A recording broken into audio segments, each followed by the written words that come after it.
Okay, we will be studying three-dimensional figures today. A three-dimensional figure, or a solid, is a figure that does not lie in a plane. Another way to think of it is it's not a flat object. Okay?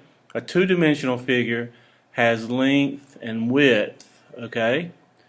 But a three-dimensional figure has length, whichever way you want to look at it, length, width, and a height.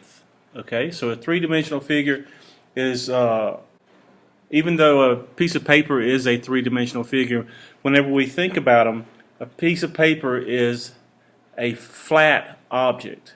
But whenever you hold a box in your hand, that is more like the three-dimensional figures that we think of. Okay, but a piece of paper really is a three-dimensional figure as well.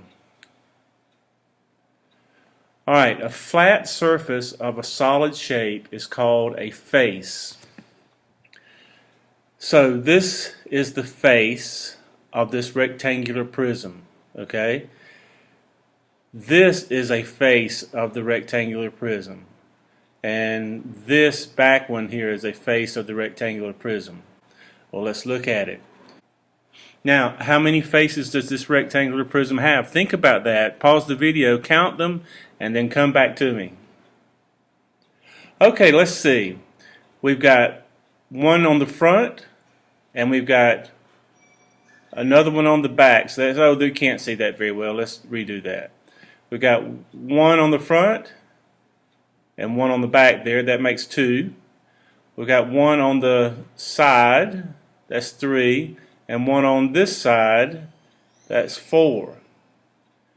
And then we've got one on the bottom, 5, and one on the top, 6. So there are 6 sides or 6 faces of this rectangular prism. We've got 2 top sides or 2 top faces, 2 side faces, and 2 end faces. Each segment formed by the intersection of 2 faces is an edge. First we've got faces, which would be this whole front part here, or this whole side part here, okay? And when a face and another face come together, they intersect at an edge. This is an edge right here. Or where this face intersects with this face is an edge, this red one right here. Okay? Or the orange one is where the back face and this side face intersect. So how many edges does this rectangular prism have? I'm going to let you pause the video, count those, and then come back to me. So we've got 1, and it's a good idea when you're counting them to mark them off. 1, 2, 3, 4, 5, 6, 7, 8, 9, 10, 11, 12. So it has 12 edges, okay? Alrighty. Okay, a prism is a three-dimensional figure with 2 parallel and congruent faces called bases, okay? The bases don't have to be top and bottom like this one. They can be the front and the back like this one, okay? So what shape do you have right here? This has 1, 2, 3, 4, 5, 6 sides, so that makes it, that makes it a hexagon.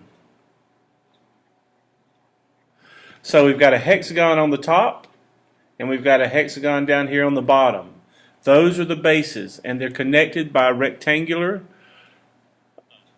sides here. See the rectangular side here, and here, and here, and here? See that?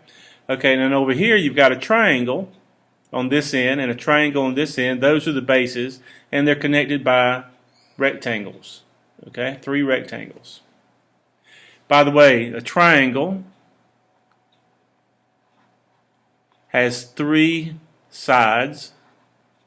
So a triangular prism is connected by 1, 2, 3 rectangles. A hexagon has 6 sides, so it is connected by 6 rectangles. The height of a prism is the length of a perpendicular segment that joins the bases. So this red line is the height of this prism. How many heights does this prism have? Well, these edges are all heights, okay? But you could draw them anywhere, so it has an infinite number of heights. But always for us, it will be the one that is forms an edge right here, okay? Or it can be this one. And over here, it could be this one, or this one, or this one. A prism is named for the shape of its bases. So earlier we said that this was a hexagon, so that means this is a hexagonal prism. This was a triangle, so this is a triangular prism. This is a rectangle right here on the end, so that makes this a rectangular prism. Things that you're going to have to remember, okay? A cube is a rectangular prism with all the faces being squares. That's a special rectangular prism. Just like a square is a special rectangle, a cube is a special rectangular prism. All the faces are squares. A cylinder has 2 congruent parallel bases that are circles. Now think, what can you think of that what does this remind you of? I've heard somebody tell me recently that it looks like a toilet paper, the piece of cardboard that's in the middle of the toilet paper. Okay, that's a cylinder. The height of a cylinder is the length of a perpendicular segment that joins the bases.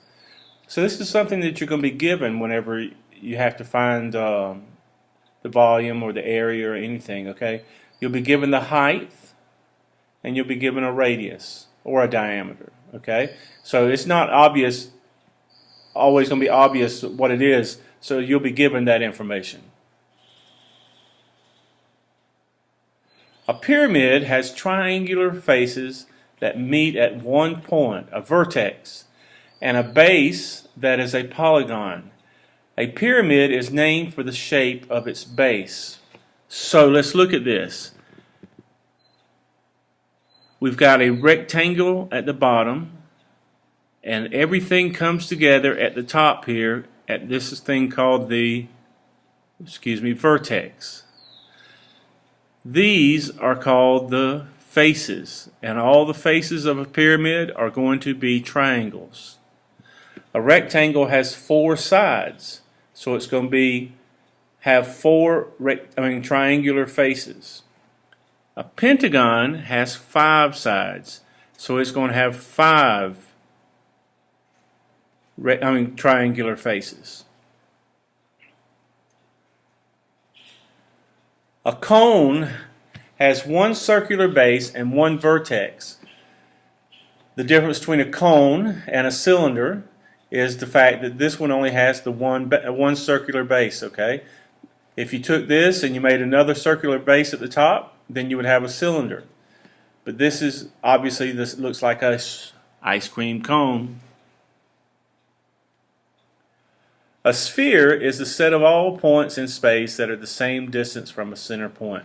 Remember a circle, if I could draw one really, you know what, I can draw one really well. There we go.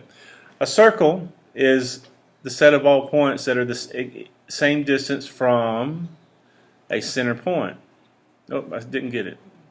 From a center point. Okay, it's all the points that are the same distance from there. Now if you take that same point, and it's all the points that are in this direction away from it, but then it's also all the points that are coming towards you or going away from you the distance away, then you've got a ball or a sphere, okay? Like the earth is a sphere, okay? Alright, I want you to name 4 edges that intersect segment ED, okay? Segment ED is right here. So I want you to name 4 segments that intersect ED. I'm going to do this one with you, okay? here's ED. FE, segment FE intersects it.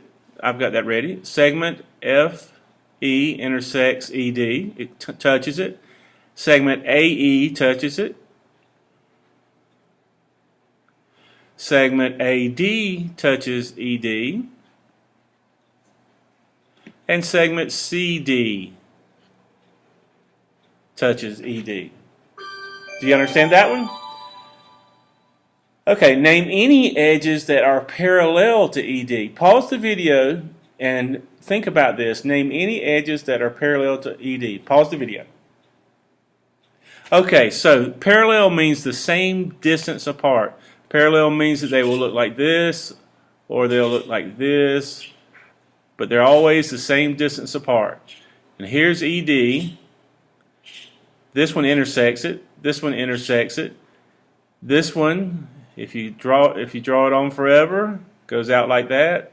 ED would go on forever in that direction, so it would intersect. And the same thing with BF. It would intersect eventually. None of these, see, this one would keep on going down. None of the line segments or edges are parallel to ED. How many edges does this pentagonal pyramid have? Okay? Pause the video, count the edges, and then get back with me. Okay, it has 1, 2, 3, 4, 5. That's 5 edges. 6, 7, 8, 9, 10. So it has 10 edges. How many vertices does this pentagonal pyramid have?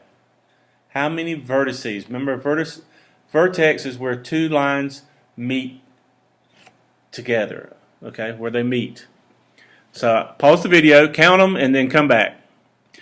So we've got 1, 2, 3, 4, 5, 6 vertices. Okay, vertices is the plural of vertex.